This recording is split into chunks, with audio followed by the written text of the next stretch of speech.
বন্ধুরা, আজকের গল্পে আপনাদের স্বাগত। কিন্তু গল্প শুরু করার আগে কমেন্ট করে অবশ্যই জানাবেন আপনারা আমাদের ভিডিও কোথা থেকে দেখছেন।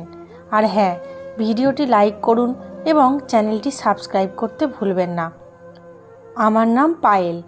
আমার বিয়ে 4 বছর হয়ে গিয়েছিল এবং বাইরে থেকে দেখলে প্রত্যেক মানুষের কাছেই আমাদের জীবন একেবারে নিখুঁত মনে হতো। সবাই বলতো আমি খুব ভালো স্বামী এবং খুব ভালো শ্বশুরবাড়ি পেয়েছি। কিন্তু গত কিছুদিন ধরে আমার মনে এমন এক অস্থিরতা বাসা বেঁধেছিল, যার কারণ আমি নিজেও বুঝতে পারছিলাম না। আমার স্বামীর রাজের আচরণ ধীরে ধীরে বদলাতে শুরু করেছিল। আগে তিনি ছোট বড় প্রতিটি কথা আমার সঙ্গে শেয়ার করতেন। অফিসে কি হয়েছে, কার সঙ্গে দেখা হয়েছে, কি পরিকল্পনা আছে, সব কিছুই আমাকে বলতেন। কিন্তু এখন যেন আমাদের দুজনের মধ্যে একটা দেওয়াল দাঁড়িয়ে গিয়েছিল। আমি তাকে খুব মন দিয়ে লক্ষ্য করতে শুরু করেছিলাম, কারণ একজন স্ত্রী তার স্বামীর ছোট থেকে ছোট অভ্যাসও চিনতে পারেন। আর সেই অভ্যাসই যখন হঠাৎ বদলে যায়, তখন কিছু না বলেও অনেক কিছু বোঝা যায়। আগে যখন তার ফোন কোথাও রাখা থাকতো, তখন তিনি সেভাবেই রেখে দিতেন। কিন্তু এখন ফোন টেবিলে রাখার সঙ্গে সঙ্গেই স্ক্রিনটা নিচের দিকে করে রাখতেন, যাতে কোনো নোটিফিকেশান দেখা না যায়। আমি কখনো ভুল করে তার ফোন তুলতে গেলে তিনি সঙ্গে সঙ্গে বলতেন, থাক, আমি নিজেই দেখব। আর ঠিক সেই সময় ফোনে কোনো মেসেজ এলে তার মুখের রং বদলে যেত। তিনি তাড়াতাড়ি ফোন তুলে অন্যদিকে চলে যেতেন এবং তারপর এমনভাবে ফিরে আসতেন যেন কিছুই হয়নি। আমি অনেকবার নিজেকে বোঝাতাম যে হয়তো আমি অকারণে বেশি ভাবছি, কিন্তু আমার মন কিছুতেই তা মানতে চাইতো না। আমি একজন কমার্শিয়াল পাইলট ছিলাম, তাই আমার এমন একটি চাকরি ছিল যার কারণে আমাকে প্রায়ই বিভিন্ন শহরে এবং কখনো কখনো অন্য দেশেও উড়ে যেতে হতো। অনেক সময় 2 দিন, আবার কখনো 4-5 দিন পর্যন্ত আমাকে বাড়ির বাইরে থাকতে হতো। তারপর ফ্লাইট শেষ করে আমি আবার নিজের শহরে ফিরে আসতাম এবং যতটা সময় পেতাম পুরোটা নিজের পরিবারের সঙ্গেই কাটাতাম। আমার পৃথিবী খুব ছোট ছিল। সেখানে ছিল আমার স্বামী রাজ, আমার শাশুড়ি সবিতা এবং আমার বাবা। আমার মা অনেক বছর আগেই মারা গিয়েছিলেন, তাই আমার বাবাই ছিলেন আমার সব কিছু। আমি যখনই ছুটিতে থাকতাম, বাবার সঙ্গে দেখা করতে বাপের বাড়ি চলে যেতাম এবং কয়েক ঘন্টা তার সঙ্গে কাটিয়ে আবার শ্বশুর বাড়িতে ফিরে আসতাম। আমার বাবা সবসময় বলতেন, বেটা, যত বড় চাকরিই করো না কেন, নিজের সম্পর্কগুলোকে কখনো ছেড়ে দিও না। আর আমি সব সময় তার এই কথাটা মন থেকে মেনে চলতাম। আমি আমার কাজ এবং পরিবার দুটোকেই সমান সময় দেওয়ার পুরোপুরি চেষ্টা করতাম। আমি আমার চাকরিকে খুব ভালোবাসতাম। যখন আকাশের হাজার হাজার ফুট ওপরে বিমান চালাতাম, তখন মনে হতো জীবনে আমি কিছু অর্জন করেছি। কিন্তু একই সময়ে আমার মনে বাড়ির চিন্তাও থাকতো। তাই ফ্লাইট শেষ হলেই যত তাড়াতাড়ি সম্ভব বাড়ি ফেরার চেষ্টা করতাম। আগে যখন আমি বাড়ি ফিরতাম, রাজ দরজায় আমার জন্য অপেক্ষা করতেন। আমার হাত থেকে ব্যাগ নিয়ে হাসি মুখে বলতেন, তোমাকে খুব মনে পড়েছে। কিন্তু এখন সব কিছু বদলে গিয়েছিল। এখন আমি দরজা খুলে ভেতরে ঢুকলে তিনি কখনো ফোনে ব্যস্ত থাকতেন, কখনো ঘরে বসে থাকতেন এবং শুধু বলতেন, এসেছো তুমি? আমি হাসি মুখে তার কাছে যেতাম, কিন্তু তার হাসিটা আর আগের মতো ছিল না। আমি অনেকবার তাকে জিজ্ঞেস করতাম, সব ঠিক আছে তো? তখন তিনি সবসময় একই কথা বলতেন, হ্যাঁ, সব ঠিক আছে, তুমি অকারণে এত ভাবো। আমি তার কথা মেনে নিতাম, কিন্তু আমার মন প্রতিবারই বলতো, কোথাও না কোথাও এমন কিছু অবশ্যই আছে যা আমার কাছ থেকে লুকানো হচ্ছে। আমার শাশুড়ি সবিতাও আগে আমার সঙ্গে ভালোই থাকতেন, কিন্তু গত কয়েক মাস ধরে তার আচরণও কিছুটা বদলে গিয়েছিল। তিনি প্রায়ই আমাকে কথা শোনাতেন, বলতেন, বিয়ের 4 বছর হয়ে গেল, কিন্তু এখনও এই বাড়িতে শিশুর কলকলানি শোনা গেল না। জানি না আমাদের ভাগ্যে নাতি নাতনি আছে কি না। তার কথা শুনে আমি চুপ করে থাকতাম, কারণ আমি কখনো তার সঙ্গে তর্ক করতে চাইতাম না। আমি সবসময় ভাবতাম, বড়রা যা বলছেন বলতে দাও। কিন্তু সত্যি কথা বলতে, সন্তানের অভাব আমিও অনুভব করতাম। আমিও মা হতে চেয়েছিলাম, কিন্তু আমরা কখনো এই বিষয়টাকে আমাদের সম্পর্কের মধ্যে আসতে দিইনি। রাজ সবসময় বলতেন, উপরে যিনি আছেন তিনি যখন চাইবেন তখনই সব হবে। তাই আমিও নিজেকে বুঝিয়ে নিতাম। কিন্তু এখন আমার মনে হতে শুরু করেছিল, আমার শাশুড়ি আমার সামনে একরকম এবং আমার পিছনে অন্যরকম আচরণ করেন। অনেক সময় এমন হতো যে আমি কোনো ফ্লাইট থেকে একদিন আগেই হঠাৎ ফিরে আসতাম। তখন দুজনেই আমাকে দেখে কিছুটা ঘাবড়ে যেতেন। প্রথমে মনে হতো হয়তো হঠাৎ ফিরে আসার কারণেই এমন হচ্ছে, কিন্তু যখন একই ঘটনা বারবার ঘটতে লাগলো তখন আমার সন্দেহ হতে শুরু করলো। আমি যখনই রান্নাঘরে যেতাম দুজনের কথা হঠাৎ বন্ধ হয়ে যেত এবং আমি সেখান থেকে বেরিয়ে এলেই আবার ধীরে ধীরে কথা শুরু হয়ে যেত। অনেক সময় ঘরের বাইরে থেকে তাদের কথা শুনতাম, কিন্তু আমি ভেতরে ঢোকার সঙ্গে সঙ্গেই দুজনেই একেবারে চুপ হয়ে যেতেন। আমি কখনো কাউকে সন্দেহ করতে শিখিনি, তাই সবসময় নিজেকেই ভুল মনে করতাম। একদিন আমি আমার ফ্লাইট থেকে ফিরে খুব ক্লান্ত ছিলাম।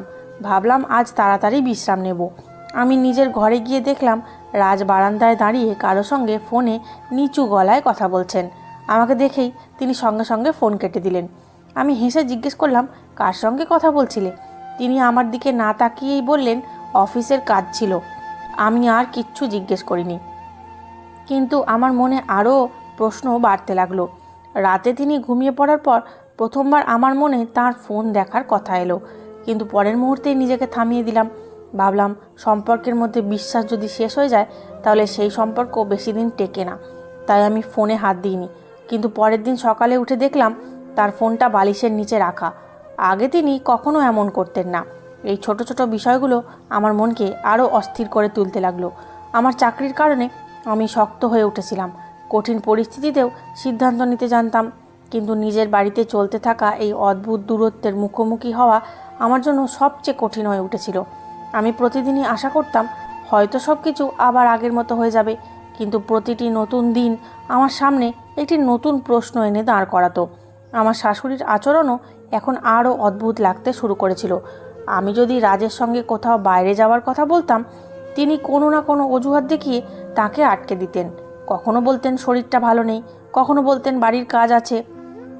আর রাজও কোনো কিছু না ভেবেই তার কথা মেনে নিতেন। আগে এমন ছিল না। আগে তিনি আমার জন্য সময় বের করতেনই, কিন্তু এখন যেন ধীরে ধীরে আমার জায়গাটা অন্য কোনো কিছু নিয়ে নিচ্ছিল। অনেক রাত জেগে আমি শুধু ভাবতাম, শেষ পর্যন্ত এমন কী বদলে গেল? আমার চাকরির কারণে কি আমাদের মধ্যে দূরত্ব তৈরি হয়েছে? আমার বারবার বাইরে যাওয়াটা কি তার পছন্দ নয়, নাকি সত্যিই এমন কোনো বিষয় আছে যা আমার কাছ থেকে লুকানো হচ্ছে? আমি প্রতিটি প্রশ্নের উত্তর খুঁজতে চাইছিলাম, কিন্তু প্রমাণ ছাড়া কাউকে দোষারোপও করতে পারতাম না। তাই আমি ঠিক করে নিলাম এখন তাড়াহুড়ো করে কোনো সিদ্ধান্ত নেব না। শুধু মন দিয়ে সব কিছু দেখব, বুঝব এবং সঠিক সময় আসার অপেক্ষা করব। কারণ আমার পুরোপুরি বিশ্বাস ছিল, সত্যিই যদি কিছু ভুল হয়ে থাকে তাহলে একদিন সত্য নিজে থেকেই আমার সামনে এসে দাঁড়াবে, আর সেই দিন আমাকে কাউকে কিছু জিজ্ঞেস করারও প্রয়োজন হবে না। সেদিন আমার মনটা খুব অস্থির ছিল। প্রতিদিনের মতো আমি সকালে সময় মতো এয়ারপোর্টে পৌঁছেছিলাম। আমার পুরো টিমের সঙ্গে ফ্লাইটের আগে ব্রিফিং করেছিলাম, সমস্ত প্রয়োজনীয় পরীক্ষা সম্পন্ন করেছিলাম এবং তারপর আমার যাত্রীদের নিরাপদে তাদের গন্তব্যে পৌঁছে দিয়েছিলাম। বাইরে থেকে আমি সব সময়ের মতো শান্ত এবং প্রফেশনাল দেখাচ্ছিলাম, কিন্তু জানি না কেন সেদিন আমার মন বারবার বাড়ির দিকে চলে যাচ্ছিল। উড়ান শেষ করে আমি আবার নিজের শহরে ফিরলাম এবং এবার টানা কয়েকদিনের ডিউটির পর আমি পুরো 5 দিনের ছুটি পেয়েছিলাম। তাই আমি খুব খুশি ছিলাম। মনে হয়েছিল এবার নিশ্চিন্তে পরিবারের সঙ্গে সময় কাটাবো, রাজের সঙ্গে কোথাও বাইরে যাব, শাশুড়ির সঙ্গে বসে গল্প করব, আর এতদিনের ক্লান্তিও দূর হয়ে যাবে। কিন্তু বাড়ি ফেরার পরও আমি সেই আনন্দটা অনুভব করতে পারলাম না যেটা নিয়ে আমি বাড়ি ফিরেছিলাম। রাজের সেই বদলে যাওয়া আচরণ এখনও একই রকম ছিল। তিনি আগের মতো আমার সঙ্গে খোলাখুলি কথা বলতেন না। তার ফোন সব সময় তাঁর হাতেই থাকতো। আমি তার পাশে বসলেই তিনি ফোনটা উল্টে রাখতেন, আর স্ক্রিনে কোনো মেসেজ এলেই সঙ্গে সঙ্গে সেটি দেখে ফোন পকেটে রেখে দিতেন।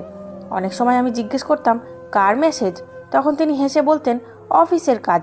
আমি চুপ করে যেতাম, কারণ অকারণে ঝগড়া করতে চাইতাম না।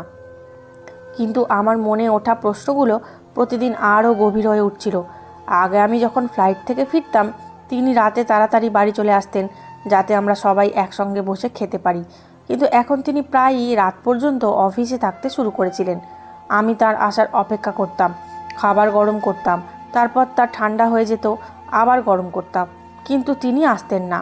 রাত অনেক হয়ে গেলে দরজা খুলতো এবং তিনি ক্লান্ত থাকার অজুহাত দেখিয়ে সোজা ঘরে চলে যেতেন। আমি বলতাম, খেয়ে নাও।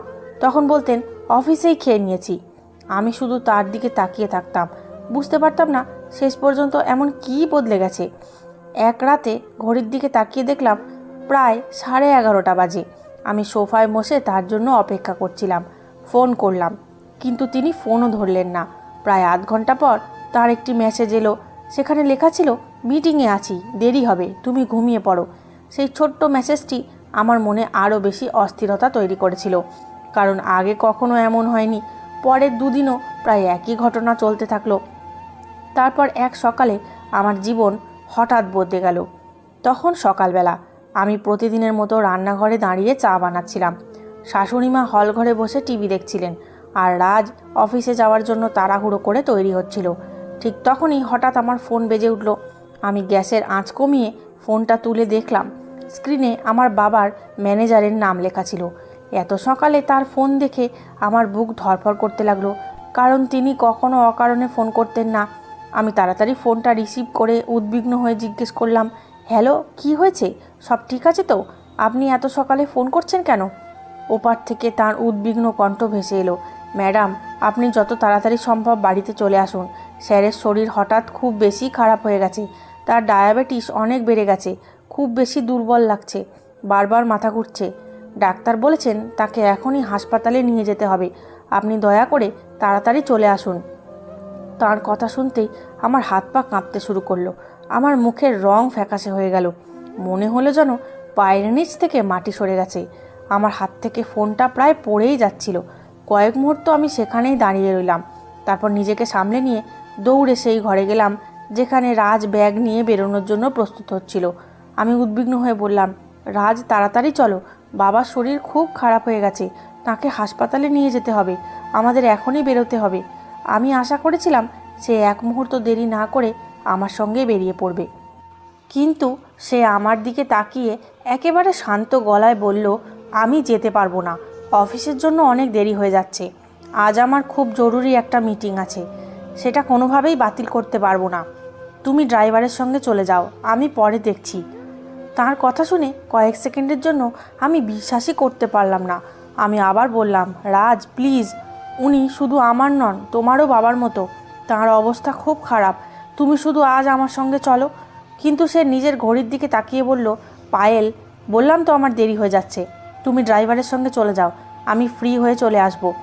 এই কথা বলে সে নিজের ব্যাগ তুলে নিল এবং আমার দিকে আর একবারও না তাকিয়ে বাড়ি থেকে বেরিয়ে গেল। আমি দরজায় দাঁড়িয়ে তাকে চলে যেতে দেখতেই থাকলাম। সেই সময় আমার ভেতরে রাগও ছিল, কষ্টও ছিল, আবার অবাকও লাগছিল, কারণ যে মানুষটির জন্য আমি সবসময় সব কিছু করেছি, আজ আমার সবচেয়ে বড় বিপদের সময়ও তার পাশে দাঁড়ানোর প্রয়োজন মনে হলো না। আমার কষ্ট এই কারণে ছিল না যে সে অফিসে যাচ্ছিল, কষ্টটা ছিল এই কারণে যে তার কাছে তার মিটিং আমার অসহায়ত্ব এবং আমার বাবার জীবনের চেয়েও বেশি গুরুত্বপূর্ণ হয়ে উঠেছিল। কোনো রকমভাবে নিজের চোখের জল আটকে দ্রুত ঘরে গিয়ে পোশাক বদলালাম, ব্যাগ নিলাম এবং নিজেকে সামলানোর চেষ্টা করলাম। আমার শাশুড়িও শুধু জিজ্ঞেস করলেন, কি হয়েছে? আমি বললাম, বাবার শরীর খারাপ। তখন তিনি কোনো উদ্বেগ না দেখিয়ে শুধু বললেন, ওপরওয়ালা সব ঠিক করবেন। তারপর আবার নিজের কাজে ব্যস্ত হয়ে গেলেন। সেই মুহূর্তে কারো কাছে থেকেই আমার আর কোনো আশা ছিল না। আমি তাড়াতাড়ি বাইরে বেরিয়ে এলাম। ড্রাইভার এর মধ্যেই গাড়ি বের করে ফেলেছিল। আমি পেছনের সিটে বসে পড়লাম এবং গাড়ি আমার বাপের বাড়ির দিকে ছুটতে শুরু করলো। পুরো পথ আমার চোখ ছিল গাড়ির জানালার বাইরে, কিন্তু আমার মাথার মধ্যে শুধু বাবার ছবিটাই ঘুরছিল। আমার বাবা শহরের একজন অত্যন্ত বড় ব্যবসায়ী ছিলেন। তার নিজের একটি বিশাল কনস্ট্রাকশন কোম্পানি ছিল। শহরে তার একাধিক কমার্শিয়াল বিল্ডিং, অনেক জমি, বহু প্রজেক্ট এবং কোটি কোটি টাকার ব্যবসা ছিল। তার কোম্পানিতে হাজার হাজার মানুষ কাজ করত, কিন্তু এত বড় পরিচয় তৈরি করার পরও তিনি কখনো অহংকার করেননি। মা মারা যাওয়ার পর তিনি একাই আমাকে, মা এবং বাবা দুজনের ভালোবাসা দিয়েছিলেন। আমি ছিলাম তার একমাত্র মেয়ে, তাই তার স্বপ্ন ছিল একদিন আমি তার কোম্পানির দায়িত্ব নেব, তার পাশে বসে ব্যবসা শিখব এবং ভবিষ্যতে তার পরিশ্রমকে আরও এগিয়ে নিয়ে যাব। কিন্তু ছোটবেলা থেকেই আমার স্বপ্ন ছিল অন্যরকম। আমি আকাশকে ভালোবাসতাম। আমি বিমান চালাতে চেয়েছিলাম, নিজের পরিশ্রমে নিজের পরিচয় তৈরি করতে চেয়েছিলাম। যখন প্রথম তাকে বলেছিলাম, বাবা আমি পাইলট হতে চাই, তখন তিনি এক মুহূর্তও না ভেবে আমার পাশে দাঁড়িয়েছিলেন। তিনি বলেছিলেন, বেটা, যদি স্বপ্ন দেখে থাকো তাহলে সেটাকে পূরণও করো, আমি তো তোমার সঙ্গেই আছি। তার কারণেই আজ আমি একজন কমার্শিয়াল পাইলট হতে পেরেছিলাম। বিয়ের পরও তিনি কখনো আমার উপর ব্যবসার দায়িত্ব নেওয়ার জন্য চাপ দেননি। তিনি একাই সকাল থেকে রাত পর্যন্ত কোম্পানির সমস্ত কাজ দেখতেন, মিটিং করতেন, সাইট ভিজিট করতেন, নতুন প্রজেক্ট শুরু করতেন। কিন্তু সম্ভবত এই অতিরিক্ত কাজের চাপই ধীরে ধীরে তাঁর স্বাস্থ্যের ওপর প্রভাব ফেলছিল। বহু বছর ধরে তাঁর ডায়াবেটিস ছিল। ডাক্তার বারবার তাকে বিশ্রাম নেওয়ার পরামর্শ দিতেন, কিন্তু তিনি সবসময় বলতেন এখনও অনেক কাজ বাকি, বিশ্রাম পরে নেব। আর আজ সেই কাজই তাঁর শরীরের ওপর এতটা ভারী হয়ে পড়েছিল যে তাকে হাসপাতালে নিয়ে যাওয়ার পরিস্থিতি তৈরি হয়েছিল। গাড়ি দ্রুত রাস্তায় ছুটছিল এবং আমার চোখ দিয়ে অনবরত জল পড়ছিল। কিন্তু সেই চোখের জলের মাঝেও আরেকটি কথা বারবার আমার হৃদয়ে বিঁধছিল। আমি ভাবছিলাম, আমার বাবা এত বড় ব্যবসায়ী, তার এত বড় নাম, এত বড় কোম্পানি এবং এত দায়িত্ব, তবুও যখনই আমার তাকে প্রয়োজন হয়েছে তিনি সমস্ত কাজ ছেড়ে আমার কাছে ছুটে এসেছেন। কিন্তু আজ যখন তার আমাকে সবচেয়ে বেশি প্রয়োজন, তখন আমার নিজের স্বামী শুধু একটি মিটিংয়ের অজুহাত দেখিয়ে আমার সঙ্গে যেতে রাজি হলো না। সত্যি কি তার মিটিং এতটা জরুরি ছিল, নাকি এখন আমি এবং আমার পরিবার তার কাছে আর কোনো গুরুত্বই রাখি না? এই প্রশ্নগুলো বারবার আমার মনে উঠছিল। আর যতই আমি সেগুলো নিয়ে ভাবছিলাম, ততই রাজের বদলে যাওয়া আচরণ নিয়ে আমার সন্দেহ আরও বাড়ছিল। আমার মনে হচ্ছিল রাজ শুধু আমার কাছ থেকেই দূরে সরে যাচ্ছে না, ধীরে ধীরে আমার প্রতিটি দুঃখ এবং প্রতিটি দায়িত্ব থেকেও নিজেকে সরিয়ে নিচ্ছে। আর আমার এটুকুও ধারণা ছিল না আগামী কয়েক ঘন্টার মধ্যে আমার সামনে এমন কিছু সত্য আসতে চলেছে যা আমার পুরো জীবনটাই বদলে দেবে। এসব ভাবতে ভাবতেই অবশেষে আমি আমার বাপের বাড়িতে পৌঁছে গেলাম। বাড়ির ভেতরে ঢোকার সঙ্গে সঙ্গেই আমার বুক আরও জোরে ধড়ফড় করতে লাগলো। আমি দ্রুত গাড়ি থেকে নেমে কারোর সঙ্গে কিছু না বলেই সোজা বাবার ঘরের দিকে ছুটে গেলাম। ঘরের দরজা খোলা ছিল। ভেতরে ঢুকে দেখলাম বাবা বিছানায় শুয়ে আছেন। তার মুখে আগের মতো উজ্জ্বলতা নেই, তাকে খুব দুর্বল দেখাচ্ছিল। তাকে দেখেই আমার চোখের জল চলে এলো। আমি সঙ্গে সঙ্গে তার পাশে গিয়ে বসলাম। তার হাত নিজের হাতে নিয়ে উদ্বিগ্ন হয়ে বললাম, বাবা, এসব কি হয়েছে? তুমি ঠিক আছো তো? আমাকে আগে বলনি কেন? যদি কয়েকদিন ধরেই শরীর খারাপ হয়ে থাকে তাহলে আমার কাছ থেকে লুকিয়েছিলে কেন? আমি এখনই তোমাকে হাসপাতালে নিয়ে যাব, সেখানে ভালোভাবে চিকিৎসা হবে, তুমি একদম ঠিক হয়ে যাবে। বাবা হালকা করে হাসলেন এবং বললেন, পায়েল বেটা, এত চিন্তা করিস না, আমার কিচ্ছু হয়নি, শুধু একটু দুর্বল লাগছে, আমি ঠিক আছি। হাসপাতালে যাবার কোনো দরকার নেই, 2-4টে ওষুধ খেলেই সব ঠিক হয়ে যাবে। কিন্তু আমি তার কথা মানতে রাজি ছিলাম না। ছোটবেলা থেকেই আমি তাকে চিনতাম। যখনই তার কোনো কষ্ট হতো তিনি সবসময় বলতেন, আমি ঠিক আছি, যাতে অন্য কারো কোনো সমস্যা না হয়। আমি তার হাত শক্ত করে ধরে বললাম, না বাবা, এবার আমি তোমার একটাও কথা শুনবো না, এখনই হাসপাতালে যাব। তুমি আমার কাছে সবচেয়ে গুরুত্বপূর্ণ, বাকি সব পরে দেখা যাবে। তিনি আবার আমাকে আটকানোর চেষ্টা করলেন, কিন্তু এবার আমি তার একটি কথাও শুনলাম না। আমি সঙ্গে সঙ্গে তার ম্যানেজারকে ডাকলাম, বাড়ির আরও 2জন লোককে সঙ্গে নিলাম এবং অনেক কষ্টে বাবাকে গাড়িতে বসিয়ে হাসপাতালে নিয়ে গেলাম। পুরো পথ তার পাশে বসে রইলাম এবং বারবার তার হাত ধরে জিজ্ঞেস করছিলাম, বেশি মাথা ঘুরছে না তো? শ্বাস নিতে কোনো কষ্ট হচ্ছে না তো? তিনি শুধু আমার দিকে তাকিয়ে বলতেন, আমি ঠিক আছি বেটা, তুই চিন্তা করিস না। কিন্তু তার মুখের ক্লান্তি স্পষ্ট করে দিচ্ছিল যে তিনি মোটেও ঠিক নেই। হাসপাতালে পৌঁছানো মাত্রই আমাদের পারিবারিক ডাক্তাররা তাকে সঙ্গে সঙ্গে ভেতরে নিয়ে গেলেন। তার ব্লাড সুগার পরীক্ষা করা হলো, ব্লাড প্রেশার মাপা হলো এবং আরও অনেক প্রয়োজনীয় পরীক্ষা করা হলো। ডাক্তারদের মুখেও উদ্বেগ স্পষ্ট দেখা যাচ্ছিল। তারা আমাকে তাদের কেবিনে ডেকে বললেন, পায়েল, স্যারের ডায়াবেটিস অনেক বেড়ে গেছে, দুর্বলতাও অনেক বেশি। সময় মতো হাসপাতালে না আনা হলে সমস্যা আরও বাড়তে পারত। আপাতত আমরা তাকে ভর্তি করছি, তার সম্পূর্ণ বিশ্রাম দরকার, কোনো রকম মানসিক চাপ দেওয়া যাবে না এবং কয়েকদিন তাকে নিয়মিত পর্যবেক্ষণে রাখতে হবে। ডাক্তারের কথা শুনে আমার বুকটা কেঁপে উঠল। তবে একটা স্বস্তিও পেলাম যে আমি সময় মতো তাকে হাসপাতালে নিয়ে আসতে পেরেছিলাম। পরের কয়েক ঘন্টা আমি তার ঘরের বাইরে বসেই কাটালাম। কখনো নার্স আসছিলেন, কখনো ডাক্তার ভেতরে যাচ্ছিলেন, কখনো কোনো রিপোর্ট আসছিল। আমি শুধু ঈশ্বরের কাছে প্রার্থনা করছিলাম যেন আমার বাবা দ্রুত সুস্থ হয়ে ওঠেন। তাকে সময়ে সময়ে ইনসুলিন দেওয়া শুরু হলো, ওষুধ দেওয়া শুরু হলো। প্রতি কয়েক ঘন্টা অন্তর তার সুগার লেভেল পরীক্ষা করা হচ্ছিল, ব্লাড প্রেশার মাপা হচ্ছিল এবং অন্যান্য পরীক্ষাও চলছিল। আমি এক মুহূর্তের জন্যও হাসপাতালের বাইরে যাইনি। আমার সমস্ত ছুটি সেখানেই বাবার সঙ্গে কাটাতে শুরু করলাম। রাতেও আমি তার ঘরের কাছেই বসে থাকতাম। তিনি উঠলে সঙ্গে সঙ্গে জল দিতাম, ওষুধ দিতাম এবং তার সঙ্গে কথা বলতাম, যাতে তার মনটা ভালো থাকে। অনেক সময় তিনি বলতেন, বেটা তুই বাড়ি চলে যা, আমি ঠিক আছি। কিন্তু আমি হেসে বলতাম, আপনি পুরোপুরি সুস্থ না হওয়া পর্যন্ত আমি কোথাও যাব না। 2-3 দিন পর তার শরীর অবস্থা আগের তুলনায় কিছুটা ভালো হতে শুরু করলো। ডাক্তার বললেন এখন ওকে বাড়ি নিয়ে যাওয়া যেতে পারে, তবে সম্পূর্ণ বিশ্রাম খুব জরুরি। কোনো রকম মানসিক চাপ দেওয়া যাবে না। আমি স্বস্তির নিঃশ্বাস ফেললাম এবং বাবাকে নিয়ে আবার বাড়ি ফিরে এলাম। বাড়িতে ফেরার পরও আমি সবসময় তার যত্ন নিতে থাকলাম। সময় মতো ওষুধ দিতাম, খাওয়াতাম এবং তাকে বেশি কাজ করতে বাধা দিতাম। যদিও তার শরীর আগের তুলনায় ভালো ছিল, তবুও তিনি এখনও পুরোপুরি সুস্থ হয়ে ওঠেননি। তাই আমি ঠিক করলাম আরও 2-3 দিন এখানেই থাকবো, তারপরই শ্বশুরবাড়িতে ফিরে যাব। তখন আমার মনে হচ্ছিল রাজ হয়তো এতদিনে অন্তত একবার ফোন করে জিজ্ঞেস করবে বাবা কেমন আছেন। কিন্তু এতগুলো দিন কেটে গেল, সে শুধু একবার আনুষ্ঠানিকভাবে একটি মেসেজ করেছিল, তারপর একেবারে চুপ হয়ে গিয়েছিল। আমি ভাবলাম হয়তো অফিসের কাজে ব্যস্ত আছে, তাই আমিও বিষয়টাকে বেশি গুরুত্ব দিলাম না। সেদিন দুপুরে আমি বাবার ঘরে তার পাশে বসেছিলাম। আমরা দুজন ধীরে ধীরে কথা বলছিলাম। ঠিক তখনই নিচ থেকে একজন পরিচারিকা ডাকলো, ম্যাডাম আপনার জিনিসপত্র এসেছে। আমি ভাবলাম হয়তো রাজ আমার কিছু পোশাক পাঠিয়েছে, কারণ তাড়াহুড়ো করে বাড়ি থেকে বের হওয়ার সময় আমি বেশি কিছু সঙ্গে নিয়ে আসতে পারিনি।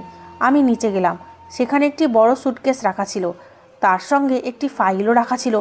কোনো কিছু না ভেবেই প্রথমে সুটকেসটা দেখলাম, তারপর ফাইলটা হাতে তুলে নিলাম। আমার একটুও ধারণা ছিল না পরের কয়েক সেকেন্ডের মধ্যেই আমার পুরো জীবন বদলে যেতে চলেছে। ফাইলটা খুলতেই আমার চোখ সেখানেই আটকে গেল। আমার হাত কাঁপতে শুরু করলো এবং মনে হলো যেন পায়ের নিচ থেকে মাটি সরে গেছে। সেই ফাইলের ভেতরে ডিভোর্সের কাগজপত্র রাখা ছিল। সেই কাগজগুলোর ওপর রাজের সই আগেই করা ছিল। কয়েক মুহূর্ত আমি কিছুই বুঝতে পারলাম না। বারবার সেই কাগজগুলোর দিকে তাকাচ্ছিলাম। বিশ্বাসই হচ্ছিল না যে এটা সত্যি। আমার চোখের সামনে যেন অন্ধকার নেমে এলো। আমার মনে একসঙ্গে হাজারো প্রশ্ন উঠতে লাগলো। শেষ পর্যন্ত এসব কখন হলো, কেন হলো, কিসের শাস্তি আমাকে দেওয়া হচ্ছে? আমি তো মাত্র কয়েকদিন আগেই বাড়ি থেকে বেরিয়েছিলাম, তাহলে হঠাৎ এমন সিদ্ধান্ত কিভাবে হয়ে গেল? কাঁপা হাতে সঙ্গে সঙ্গে ফোন বের করে রাজকে কল করলাম। প্রথমবার সে ফোন ধরল না, আবার করলাম, তারপর তৃতীয়বারও করলাম, কিন্তু সে তবুও ফোন ধরল না। এবার আমার অস্থিরতা আরও বেড়ে গেল। আমি একের পর এক অনেকবার ফোন করতে লাগলাম। বেশ কিছুক্ষণ পর অবশেষে সে ফোন ধরল, কিন্তু তার কণ্ঠে না ছিল কোনো আপনত্ব, না ছিল কোনো উদ্বেগ। একেবারে ঠান্ডা গলায় সে বলল, হ্যাঁ বলো। আমি উদ্বিগ্ন হয়ে জিজ্ঞেস করলাম, রাজ এগুলো কি? এই ডিভোর্সের কাগজগুলো আমার কাছে কিভাবে এলো? সে কোনো দ্বিধা না করে বলল, হ্যাঁ এগুলো ডিভোর্সের কাগজ, আমি এতে সই করে দিয়েছি, এবার তুমিও সই করে দাও, আর আমরা দুজন এই সম্পর্ক থেকে চিরদিনের জন্য মুক্ত হয়ে যাব। এখন তোমার ওই বাড়িতে ফিরে আসার আর কোনো দরকার নেই। তোমার জন্য আমার বাড়ির দরজা চিরদিনের জন্য বন্ধ হয়ে গেছে। তার কথা শেষ হতেই আমার হাত থেকে ফোনটা পড়ে মাটিতে গিয়ে পড়ল। কয়েক মুহূর্ত আমি একেবারে সেখানেই দাঁড়িয়ে রইলাম। আমার কানে শুধু তার শেষ কথাটাই প্রতিধ্বনিত হচ্ছিল, তোমার জন্য আমার বাড়ির দরজা বন্ধ হয়ে গেছে। 4 বছরের সম্পর্ক সে মাত্র কয়েক সেকেন্ডের মধ্যে শেষ করে দিয়েছিল। আমার সঙ্গে কথা না বলে, কোনো কারণ না জানিয়ে, এমনকি নিজের কথা বলার সুযোগও আমাকে না দিয়ে। আমার চোখ দিয়ে অঝরে জল পড়তে লাগলো। কিন্তু সেই মুহূর্তেই আমি নিজেকে সামলে নিলাম। ভাবলাম বাবা এমনিতেই অসুস্থ, তিনি যদি এই বিষয়টা জানতে পারেন তাহলে তাঁর শরীর আরও খারাপ হয়ে যাবে। তাই চোখের জল মুছে ফাইলটা তুলে নিলাম, নিজের জিনিসপত্র নিলাম এবং চুপচাপ নিজের ঘরে চলে গেলাম। ঘরের দরজা বন্ধ করতেই বিছানায় বসে পড়লাম এবং গত কয়েক মাসের প্রতিটি ঘটনা আমার চোখের সামনে ভেসে উঠতে লাগলো। রাজের বদলে যাওয়া আচরণ, রাত পর্যন্ত বাড়ির বাইরে থাকা, ফোন লুকিয়ে রাখা, আমার কাছ থেকে দূরত্ব তৈরি করা, সবসময় কোনো না কোনো অজুহাত দেখানো।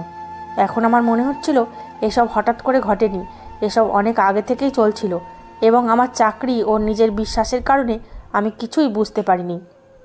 কিন্তু এখনও সবচেয়ে বড় প্রশ্নটাই আমাকে কষ্ট দিচ্ছিল, শেষ পর্যন্ত সে এমনটা কেন করলো? আমি এমন কী ভুল করেছিলাম? আমি তো সবসময় তার পাশে দাঁড়িয়েছি, তার মাকে সম্মান করেছি, এই বাড়িটাকে নিজের বাড়ি বলে মনে করেছি, তারপরও সে আমাকে একবার কথা বলার যোগ্যও মনে করলো না। আমি এইসব প্রশ্নের মধ্যেই ডুবেছিলাম। ঠিক তখনই আমার সেই বাড়ির একজন বিশেষ মানুষের কথা মনে পড়ল। সে আমাদের বাড়িতে কাজ করত, কিন্তু আমার কাছে সে শুধু একজন পরিচারিকা ছিল না। 4 বছর ধরে সে আমার প্রতিটি সুখ দুঃখে পাশে ছিল। আমিও সবসময় তাকে সম্মান করতাম, তাই সেও মন থেকে আমার সঙ্গে জড়িয়েছিল। আমার মনে হলো বাড়িতে সত্যিই যদি কিছু ঘটে থাকে তাহলে হয়তো সেই আমাকে সঠিক কথাটা বলতে পারবে। আমি সঙ্গে সঙ্গে তাকে ফোন করলাম। সে খুশি হয়ে ফোন ধরল। আমি একেবারে স্বাভাবিকভাবে তাকে জিজ্ঞেস করলাম, বাড়িতে সব ঠিক আছে তো, কি চলছে? সেও কোনো সন্দেহ না করে বলল, স্যার তো অফিসে গেছেন আর বড় মালকিন নিজের ঘরে বিশ্রাম নিচ্ছেন। আমি তাকে আর বেশি কিছু জিজ্ঞেস করলাম না, কারণ আমি চাইনি কেউ আমাদের ব্যাপারে সন্দেহ করুক। আমি শুধু বললাম, দেখো, যেভাবেই হোক আমাকে বাড়ির প্রতিটি ছোট বড় বিষয় জানাতে থাকবে। আমি কয়েকদিন বাড়ি ফিরবো না। বাড়িতে যদি কিছু অস্বাভাবিক মনে হয় তাহলে সঙ্গে সঙ্গে আমাকে ফোন করবে। সে কোনো প্রশ্ন না করেই বলল, ঠিক আছে ম্যাডাম, আপনি একদম চিন্তা করবেন না, আমি আপনাকে সব জানাবো। আমি তাকে ধন্যবাদ দিয়ে ফোন রেখে দিলাম। কিন্তু ফোন রাখার পর প্রথমবার আমার মনে হলো আমার জীবন আর আগের মতো নেই, এবং সম্ভবত এটা তো কেবল শুরু। এখনও আমার সামনে এমন অনেক সত্য প্রকাশ পাওয়ার বাকি ছিল যেগুলো আমি স্বপ্নেও কখনো ভাবিনি। আমি অনেকক্ষণ একা ঘরে বসে ভাবতে থাকলাম, এই সমস্ত কথা কি বাবাকে জানানো উচিত? কিন্তু তার অসুস্থতার কথা মনে পড়লেই আমার মন বদলে যাচ্ছিল। ডাক্তার স্পষ্ট করে বলেছিলেন তাকে কোনো রকম মানসিক চাপ দেওয়া যাবে না। তাই আমি সিদ্ধান্ত নিলাম এখন তাকে কিছুই বলবো না। আগে তার শরীর পুরোপুরি সুস্থ হোক, তারপর যা হওয়ার হবে।